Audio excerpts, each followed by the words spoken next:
the language of attraction. Hey there. You probably have 100 tabs open in your mind right now. Thank you for stopping here, for letting this quiet corner of sound keep you company tonight. Have you ever met someone and felt an instant pull, a spark that defies logic, as if your soul recognizes something before your mind can name it? You tell yourself it's chemistry, but deep down, you sense it's something older, something sacred, a language your intellect cannot translate. Carl Gustav Jung once wrote, "The meeting of two personalities is like the contact of two chemical substances. If there is any reaction, both are transformed." But what if that reaction isn't just about attraction? What if it's a message from your unconscious, an invitation from the collective field of your psyche, calling you to remember who you are beneath the surface of desire? Because in the lens of Carl Jung psychology, love is not something you find. It's something you uncover. It is the psyche speaking to itself through another form. Every encounter, every crush, every inexplicable pull is a mirror revealing the hidden archetypes moving beneath our awareness. Through this reflection, you may discover that your attraction is not random. It is symbolic, an echo from the collective unconscious, where the soul stores its forgotten stories. And by the end of this journey, you might realize the people who magnetize you are not here to complete you. They are here to awaken you. The hidden alchemy of attraction. Love never announces its arrival. It begins quietly, a glance that lingers too long, a voice that feels strangely familiar, a warmth that floods the body before the mind can explain. Science calls it chemistry, but somewhere deeper, beneath reason's reach, something sacred begins to stir. There is a moment, small, almost invisible, when two worlds meet, and the air between them hums with recognition. We call it attraction, but in truth, it is the unconscious remembering itself. Carl Gustav Jung once said that when two personalities meet, both are transformed.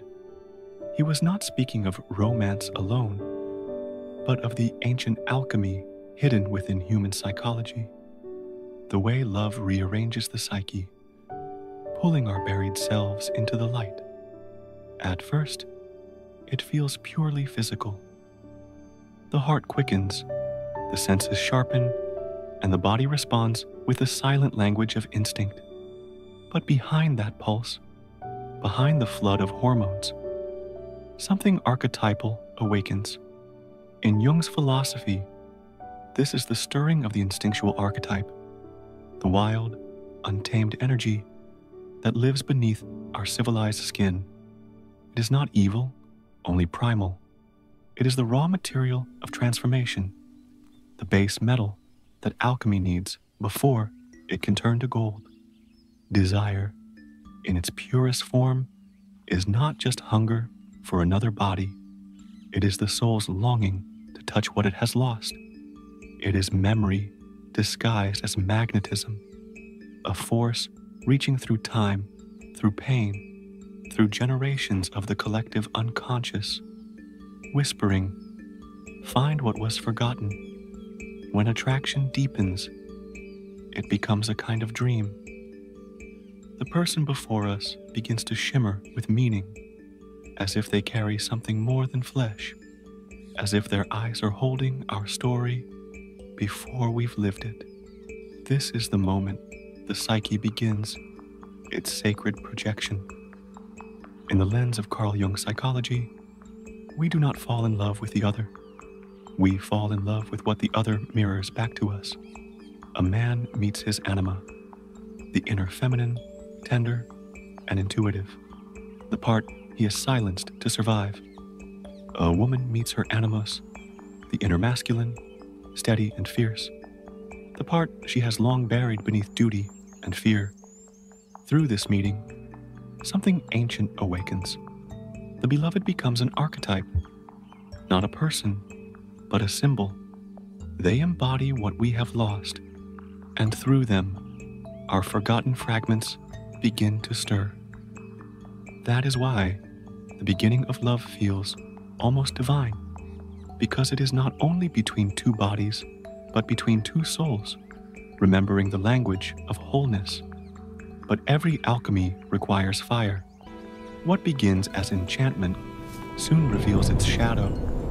The beloved's perfection begins to crack. Their flaws emerge like fault lines under moonlight, and what we thought was divine turns human. This too is sacred, because it is only through the breaking of illusion that love becomes real. The first half of love is projection. The second half is seeing, and only through seeing, through the willingness to stay past the fantasy, does transformation truly begin. In that crucible of truth, lust softens into tenderness, and attraction ripens into understanding. The chemistry of the brain merges with the language of the soul, and love turns from infatuation into initiation. This is the hidden alchemy of attraction, a secret dialogue between biology and spirit, between instinct and imagination, between the shadow and the self. Every heartbeat becomes a messenger from the unconscious, every gaze a symbol, every longing a map leading us back to our own depths. When we mistake desire for destiny, we burn too fast. When we chase the reflection instead of the reality, we lose ourselves in the dream. But when we stay, when we allow the heat of love to refine us instead of consume us, we discover something extraordinary. The soul does not seek pleasure, it seeks awakening. To love, Jung would say, is to allow yourself to be changed, not by someone else's perfection, but by your own recognition of what you still need to reclaim. Every person who stirs your heart is the unconscious in motion, a mirror through which you glimpse your own unfinished self. Love is not found, it is remembered. It is the oldest form of inner work, the most exquisite kind of inner healing, and the most mysterious personal growth journey the psyche can ever undertake.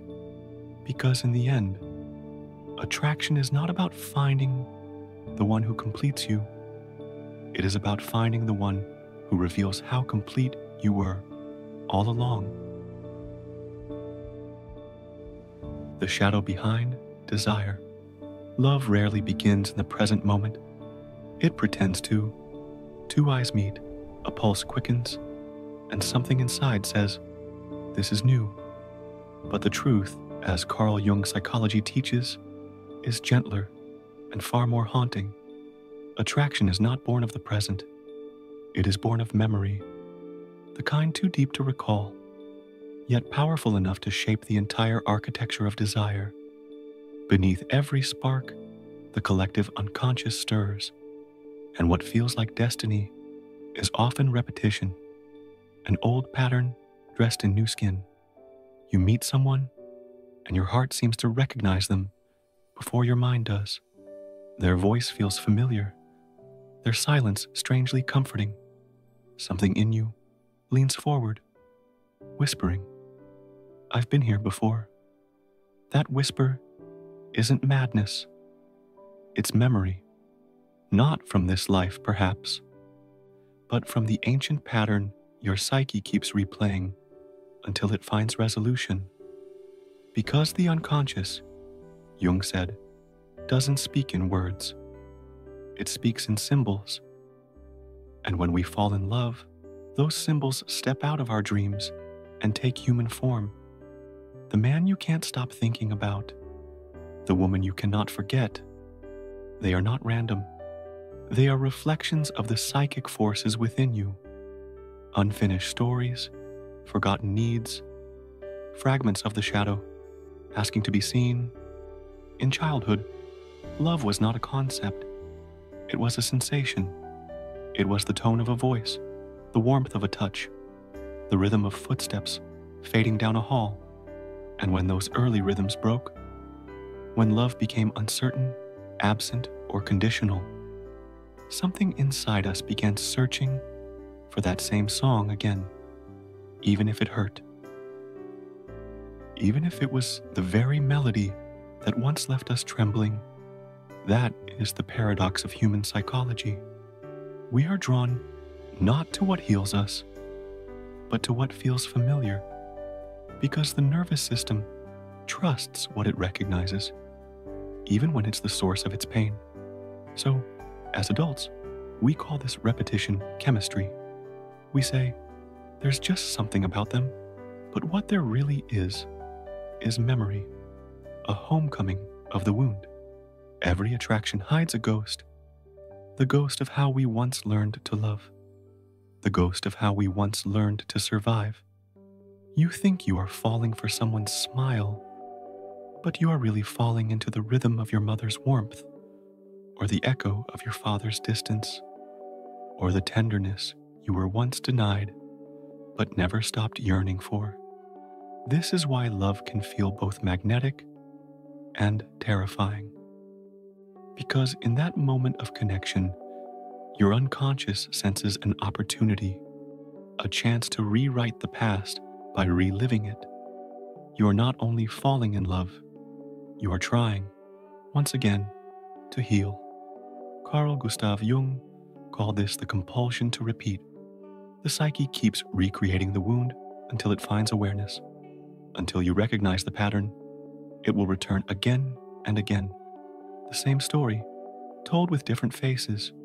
Each heartbreak is not failure, but invitation, an initiation into consciousness.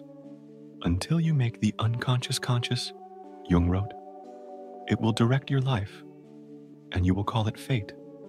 And so, what you call fate is often just your shadow, reaching out for the light. There's a certain ache that comes with this realization that the people who hurt you the most were never meant to destroy you. They were meant to reveal you.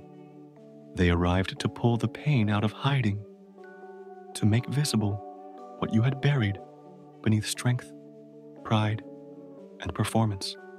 The attraction wasn't a mistake. It was a mirror, because the shadow, Jung said, is not evil. It is simply what we refuse to see. And when someone awakens that shadow in us, we experience it as obsession, as jealousy, as longing. But what's really happening is recognition.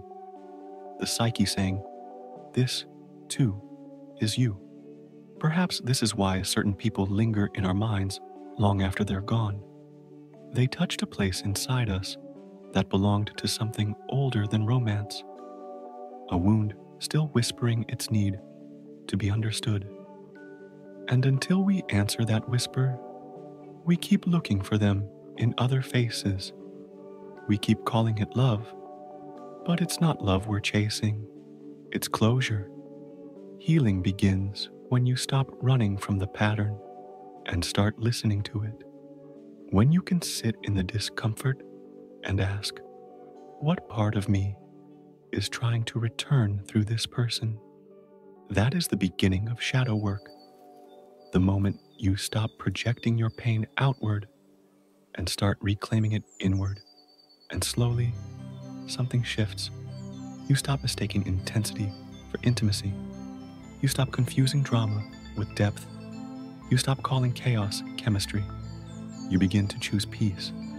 Not because it's easy, but because your soul is tired of circles. To love consciously, Jung would say, is to bring light into the places where desire once ruled blindly. It is to hold your longing in your hands and see it for what it truly is. Not a hunger for another person, but a hunger for wholeness. So, the next time you feel that unexplainable pull, pause, breathe, ask yourself, is this recognition or revelation? If it's recognition, it will pull you back into repetition. If it's revelation, it will call you forward into evolution. Both are sacred, but only one will set you free. And perhaps that is the quiet mercy of love, that even in our most painful patterns, the soul is still trying to heal. Every heartbreak, every obsession, every goodbye is simply the unconscious attempting to remember itself through the mirror of another. Because in the end, love was never about finding someone new. It was about finally seeing who you have always been beneath the patterns.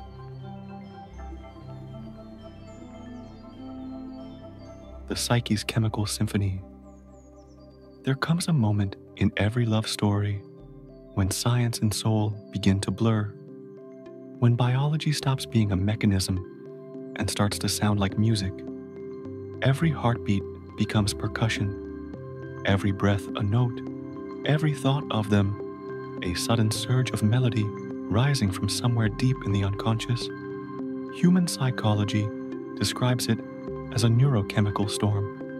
Dopamine, norepinephrine, serotonin, each molecule conducting its own invisible symphony beneath the skin. But if you listen closely, beneath the chemistry, you'll hear something else. The psyche itself, composing meaning through matter. When we fall in love, dopamine floods the mind. It lights up the same pathways that come alive during prayer, creativity, and awe. Jung would say, this is not coincidence. It is the numinous breaking through. The psyche, overwhelmed by the beauty of its own projection, becomes intoxicated with the divine image it has created. The beloved becomes a living archetype, not just a person, but a symbol, the anima, the animus, the forgotten half of your own wholeness, rising from the collective unconscious to meet you in flesh. That's why love feels sacred. It's not just passion, it's recognition of the self through another. At first, it's euphoria. The chemistry feels like destiny. You can't eat, can't sleep. Your thoughts orbit one name like a planet circling its sun. Science says it's dopamine. Jung would say it's the soul remembering the fire it once lost. But here's the secret that most never learn. The same chemistry that lifts you toward the heavens is the same current that can drag you into the underworld. Because where there is light, there must also be shadow. As dopamine rises, serotonin falls, balance dissolves, obsession takes root, and you begin to lose yourself in the luminous image of another human being, forgetting that what you're actually seeing is the radiant reflection of your own longing. This is where love turns alchemical. In Jung's language, this is the stage of solutio, the dissolution. The boundaries between you and the other melt away. You feel merged, consumed, reborn. The ego begins to dissolve under the flood of emotion, and what remains is pure psyche, raw, unfiltered, and alive. In the Red Book, Carl Gustav Jung wrote, "There is no birth of consciousness without pain, and love, in its truest form, is exactly that, a birth, the pain of becoming conscious through another soul. When the intensity peaks, the mind trembles between heaven and hell. The body hums with energy, norepinephrine sharpening every sense, turning anticipation into devotion and devotion into madness. You are no longer thinking, you are becoming. From a biological view, this is chemistry. From a Jungian view, this is individuation through relationship. The psyche using emotion as its sacred fire, melting away everything false so that something true can emerge. The person you love is not the source of this fire. They are its trigger. They awaken the longing already buried within you. the longing to feel whole again. That is why even heartbreak can feel holy, because it burns away illusion. When the wave of dopamine finally fades, when serotonin begins to stabilize, and the high dissolves into quiet, most people mistake this calm for loss. They say, the magic is gone. But what has really happened is that the projection has ended. The psyche, having experienced its own radiance through another, now demands something deeper, truth. This is the shift from fantasy to awareness, from projection to presence, from passion to peace. And if you stay through that shift, if you can endure the stillness that follows the storm, you begin to see the other not as the god or goddess you imagined, but as a human mirror through which your own soul was trying to speak. That realization changes everything. You stop chasing highs. You start seeking meaning. You understand that the purpose of attraction was never possession. It was revelation, to show you the hidden architecture of your inner world, to teach you how love rearranges the psyche into deeper awareness. Carl Jung. Psychology reminds us that the unconscious will use anything, even our chemistry, to awaken consciousness. The hormones, the heartbeats, the sleepless nights, they're not the enemies of the spirit. They are its messengers. Every chemical surge is the body translating the soul's desire for union. Every trembling moment is the spirit asking, can you stay awake while you feel this much? Because in the end, love's purpose is not ecstasy, it's expansion. It's the way the psyche reminds the ego that it is not in control, that there are forces within you, older, wilder, wiser, guiding you toward wholeness. When we understand that, passion stops being chaos. It becomes communication, the unconscious calling out through the chemistry of the body, through the ache of the heart, through the tremor of the hands. And perhaps that's what Jung meant when he said that love is a kind of divine madness. Not madness that destroys, but madness that dissolves the walls we built around the self. It strips us bare until only the essential remains, a soul humbled, human, and awake. So, if you've ever loved and lost, if you've ever felt that surge of life that left you trembling, don't curse the chemistry. Honor it. It was never meant to enslave you. It was meant to awaken you. Because beneath every chemical reaction lies a spiritual one, the psyche, remembering itself through the language of the body. And once you see love this way, not as addiction, but as initiation, you realize the truest alchemy is not between two people, but within one soul that finally learns how to hold both fire and calm in the same heart. The X factor. When souls remember each other, there are moments when the universe seems to hold its breath, when a single glance feels like recognition, not discovery, when you meet someone and everything inside you whispers, I know you. It doesn't matter how different your lives are, or how impossible the timing seems. Something in their presence rearranges you. Logic fails, reason softens, and what remains is an ancient familiarity that can't be explained. That's the moment science falls silent, and the soul begins to speak.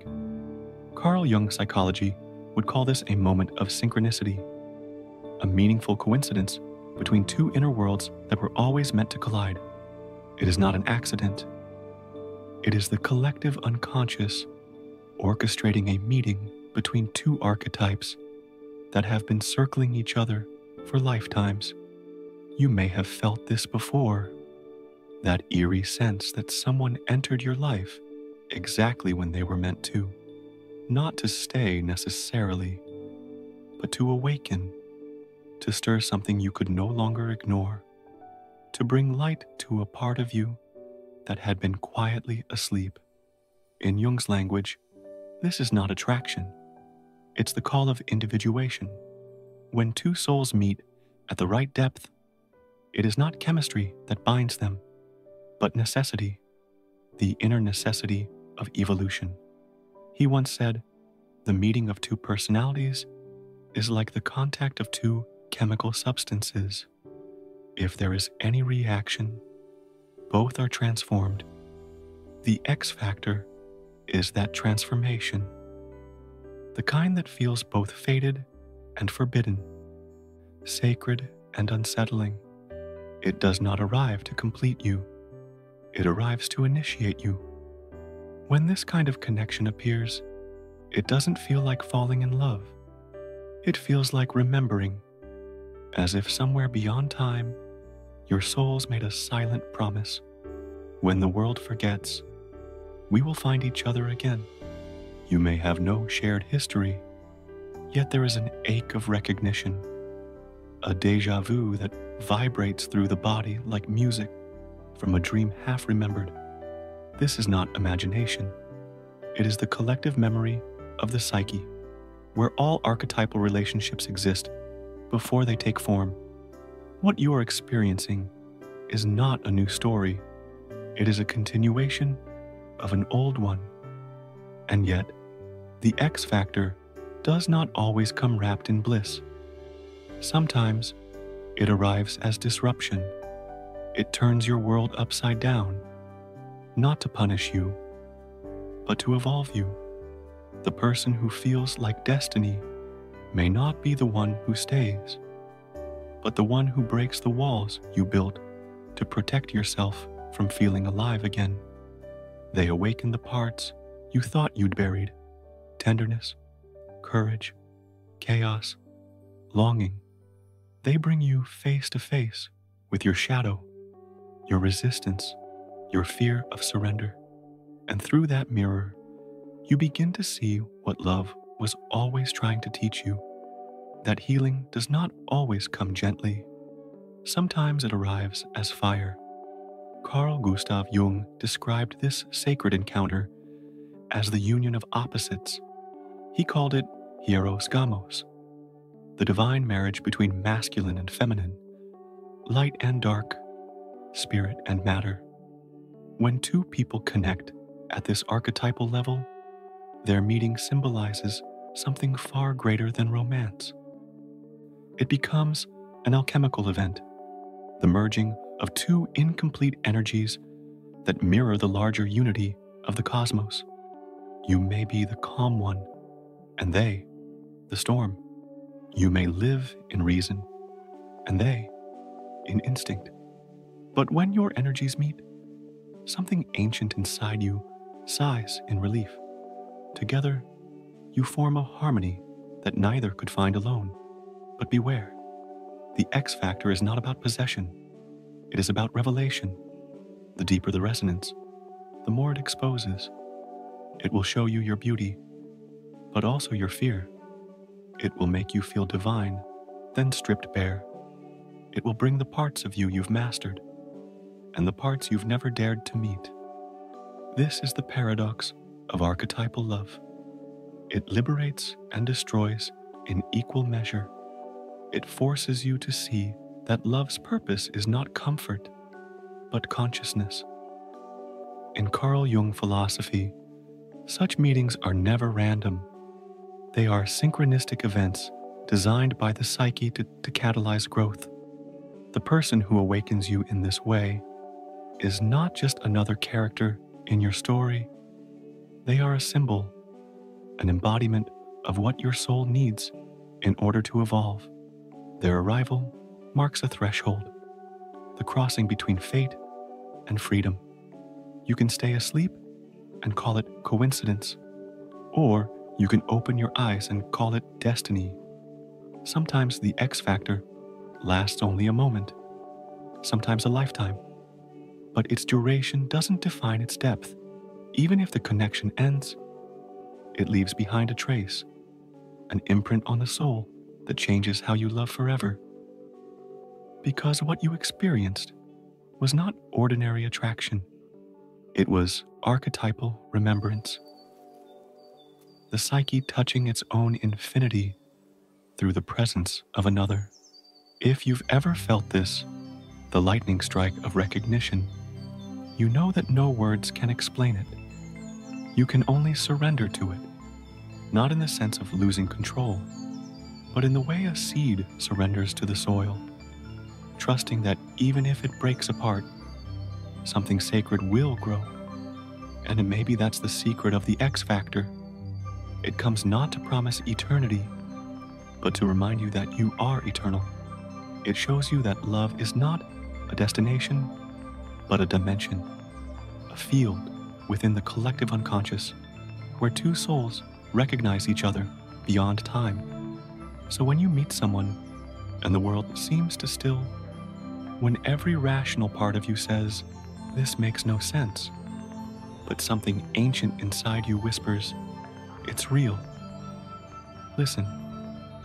It may not be forever, but it will be transformative. And that, Jung would say, is the highest form of love, not the one that lasts, but the one that awakens.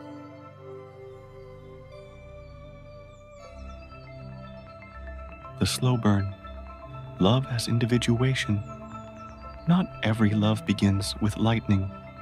Some begin in silence, in a quiet glance that doesn't demand attention, in a slow rhythm that feels more like remembering than discovery.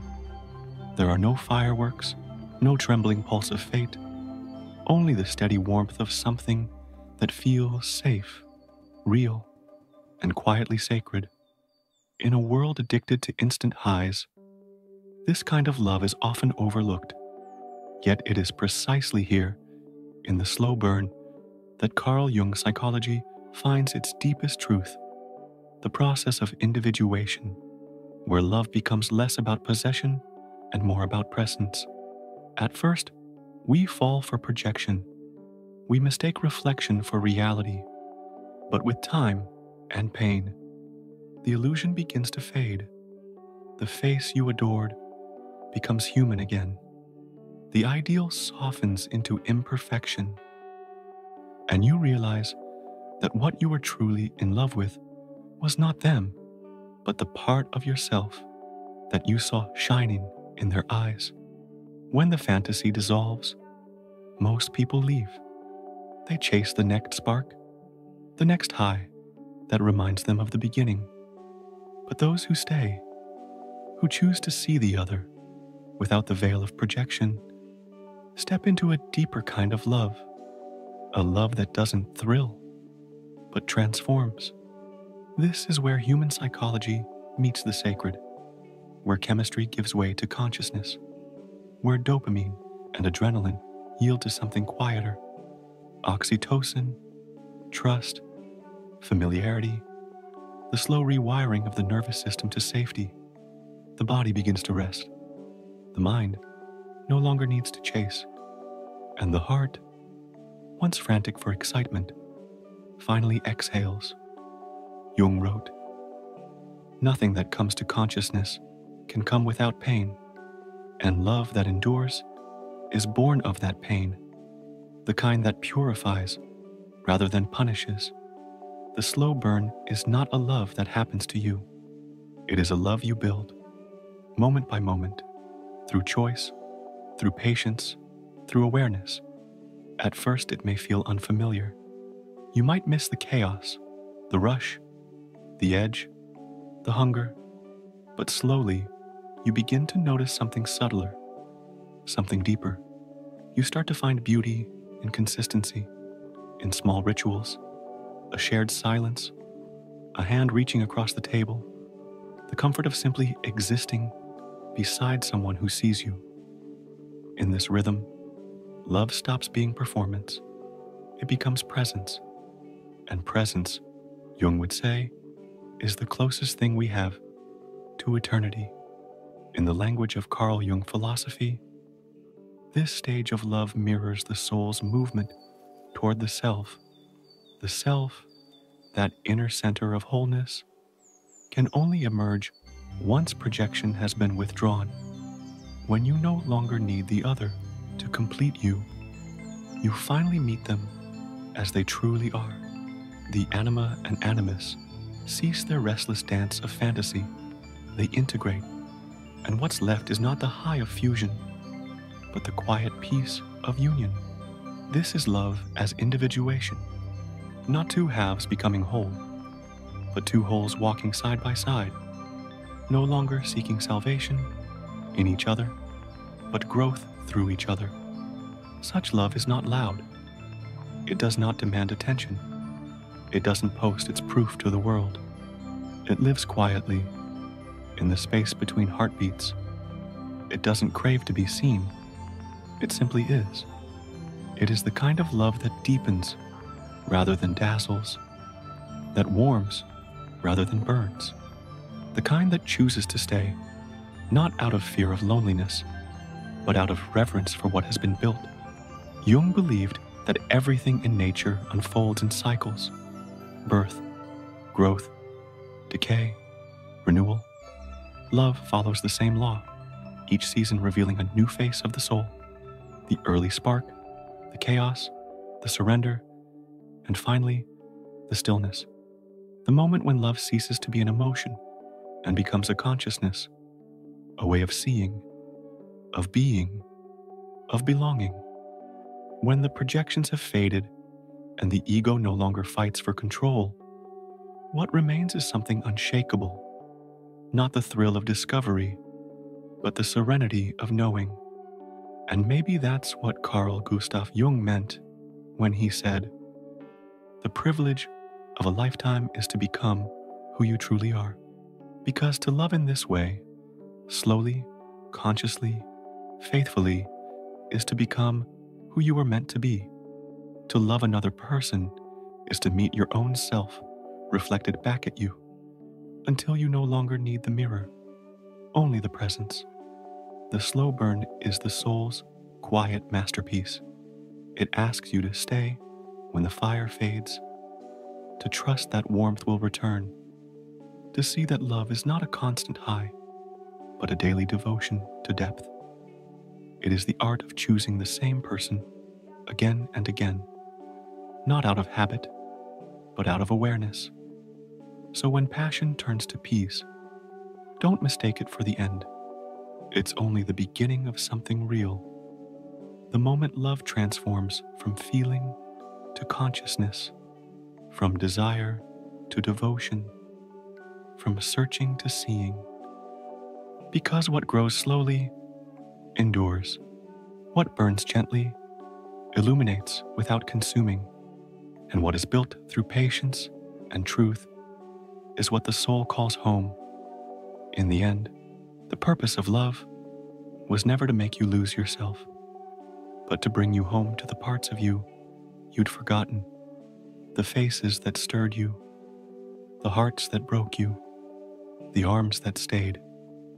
Each one was a mirror, each one a teacher, each one a step closer to the quiet, sacred wholeness you were always meant to remember. The mirror of the soul. And so, after all the sparks, after the ache, after the long nights of trying to understand what the heart keeps choosing, you begin to realize something quietly miraculous. Love was never about the other person. It was always about the mirror they held up to your soul. Every attraction, every heartbreak, every tender beginning that turned into silence, they were not accidents. They were summons, sacred invitations from your own unconscious, asking you to look a little deeper, to remember a little more. In the end, the story of love is the story of consciousness. The people who awaken you, even through pain, are not there to complete you, but to reveal you. They arrive to show you the parts of yourself that you could not meet alone. And once that recognition dawns, you stop seeing them as destiny and start seeing them as mirrors, you realize that the ache of longing was never for another person, but for reunion with your own forgotten self, the one who still waits beneath the noise, beneath the fear, beneath the years of becoming who the world needed you to be. Carl Gustav Jung once wrote, "The privilege of a lifetime is to become who you truly are, and love, in all its strange disguises, is the path that leads you there. It breaks you open so you can feel. It disappoints you so you can see. It wounds you so you can finally remember what wholeness feels like. When you stop blaming love for your pain, you begin to see it as the most faithful teacher you've ever had. Because every person who walked into your life was carrying a fragment of your own soul, handing it back to you through the mirror of their presence. There comes a moment, often in the quiet, after loss, when you no longer need the reflection. You no longer chase the storm or fear the stillness. You simply sit with yourself and realize that what you were searching for was never gone. That is the moment of inner healing, the quiet arrival of the self, the union of what was fragmented, the remembering of what was always whole. When Jung spoke of the collective unconscious, he wasn't describing something distant or abstract. He was describing this, the invisible thread that ties every heartache to awakening, every love to a lesson, every goodbye to rebirth. Each encounter, however brief, is the universe speaking through another soul, whispering, "This too is you." And in that realization that every mirror is sacred, you stop chasing completion outside yourself. You begin to live from wholeness. You begin to love not to be seen, but to see. Maybe that's what love was meant to do all along, to pull us into chaos just long enough for us to rediscover the stillness beneath it, to shatter our illusions so that our essence could finally emerge, to remind us that every time we say, "I love you," we are really saying, "I remember you," the part of me that I had lost. And when the longing quiets, when the lessons soften into gratitude, you stand before the mirror, not to seek another face, but to recognize your own. Because in the end, love isn't about finding the right person. It's about learning to see with the right eyes. Eyes that can look at another human being or at your own reflection and whisper, "You are both the wound and the healer." Eyes that can see not the perfection of the world, but the sacred imperfection that makes it human.